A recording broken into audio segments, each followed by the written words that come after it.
Cuma secara garis besar itu lumayan lurus lah, nih loh. Nih kan, tuh.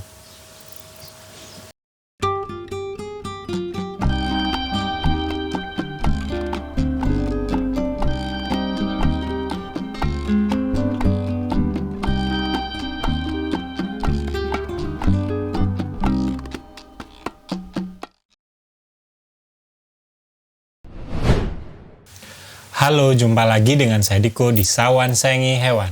Hari ini saya dan Bani ingin menjawab salah satu pertanyaan Agan ya.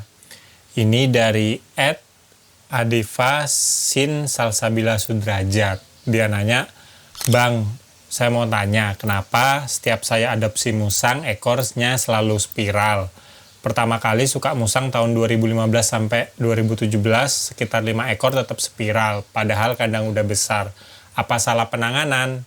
Tahun 2025 saya adopsi lagi, kandang tetap besar, tapi kenapa spiral lagi? Mohon pencerahannya Bang. Terima kasih. Salam Lestari. Oke, untuk menjawab ini, mungkin saya berdasarkan pengalaman pribadi saya melihara musang ya, karena jujur saya tuh seumur hidup udah 3 kali melihara musang ya. Yang pertama itu si Bim Bim, dulu itu ekornya normal. Yang kedua si Buna, ekornya spiral, dan sekarang yang ketiga si Bani kan. Dan ekornya ini saya nggak tahu ini spiral atau enggak ya kan. Ini masih 50-50. Tapi saya mulai tahu sih kenapa akhirnya musang itu padahal masih baby nggak spiral, tapi kok pas dewasa spiral. Oke, nggak usah lama lagi, ayo kita tonton video kali ini. Yang pertama, penyebab kenapa sih ekor musang spiral itu rata-rata sih kalau yang gampang kita ketahui pas kita mau beli ya, yaitu dari gen ya. Biasanya gen orang tua musang atau indukan musang yang spiral, anaknya itu pasti ada kemungkinan spiral juga ya kan. Makanya kalau misalnya pertama kali melihara musang itu usahakan kita tahu indukannya itu ekornya nggak spiral, karena itu bisa berpengaruh ke anakannya ya, bisa jadi anakannya ekornya spiral atau enggak. Cuma kadang ini juga nggak terlalu valid ya, karena pengalaman saya justru musang saya pertama si Bim Bim dulu indukannya yang betina itu spiral kan, tapi setelah saya rawat sampai dewasa dia tuh nggak ada spiral. Beda sama musang saya yang setelahnya itu si Buna itu ya, yang warna agak gelap itu. Nah, dia tuh indukannya nggak ada yang spiral, tapi dia malah ekornya spiral. Nah, itu kadang juga bingung sih, tapi kayaknya sih lebih aman kalau melihara musang, kita tahu indukannya, cari yang indukannya ekornya normal. Ya, resiko spiralnya bisa jadi berkurang ya. Yang kedua, kenapa musang kita ekornya spiral itu dari kandangnya ya. Saya sudah sering jelasin bahwa kandang yang sempit itu bisa membuat ekor musangnya jadi spiral. Apalagi kalau misalnya dia tuh nggak bisa muter dengan bebas dalam kandang, nah itu udah pasti gampang banget musangnya spiral. Walaupun awalnya nggak spiral, tapi kalau dia kandangnya sempit itu bisa membuat ekornya itu spiral sih. Dan yang ketiga, ini alasan yang setelah saya melihara beberapa kali melihara musang itu akhirnya saya ketahui, yaitu musang ekornya spiral itu bisa jadi karena sifatnya itu ya. Jadi ada musang yang sifatnya itu pendiam gitu ya. Dia tuh biasanya di kandang, dia tidur aja di malam hari misalnya, atau di siang hari dia tidurnya mojok gitu. Biasanya kan kalau musang tidur kayak badannya dilengkuin gitu ya, persis kayak kucing tidur gitu ya. Nah itu kadang-kadang kalau kita biarin gitu aja, nggak kita lakuin sesuatu, bisa ekornya jadi spiral. Nah ini pengalaman si Bani ini ya kan, awalnya tuh ekornya hampir spiral parah, karena saya lihat dia tuh kalau tidur selalu di pojok, padahal kandang saya udah lumayan luas, itu ukurannya 1 meter ya lebarnya itu. Tapi dia tuh kayak kalau tidur selalu di pojok gitu loh, itu bisa membuat ekornya spiral kan. Nah setelah saya ketahui gitu, akhirnya yang saya lakukan itu, saya berusaha ngajak dia main di siang hari biar dia tuh nggak diem aja di kandang, nggak tidur aja ya. Ya walaupun aktivitasnya nggak banyak, maksudnya nggak saya keluarin jauh-jauh gitu, mungkin saya taruh di depan rumah, saya biarin dia jalan-jalan biar badannya itu gerak gitu kan. Karena pengalaman saya, musang walaupun dia jinak, kadang dia tuh kalau di kandang males-malesan, dia tuh tidur aja di pojok, nah itu bisa membuat ekornya spiral kan. Nah itu yang pertama ya. Yang kedua itu dari sifatnya juga kan. Kadang musang yang galak yang nggak jinak, itu akan lebih mudah ekornya spiral, karena dia tuh misalnya kita deketin atau apa, dia tuh lebih kayak mundur gitu, kayak takut gitu ya sama kita. Karena dia takut, dia kayak nguncupin ekornya. Nah itu lama-lama kebentuk ekornya jadi spiral. Makanya kalau bisa melihara musang, yang paling penting itu sifatnya dulu dibagusin kan. Maksudnya dia tuh nggak takut sama orang. Yang kedua, gimana caranya dia tidur itu nggak selalu mojok gitu loh. Karena kadang itu udah susahnya.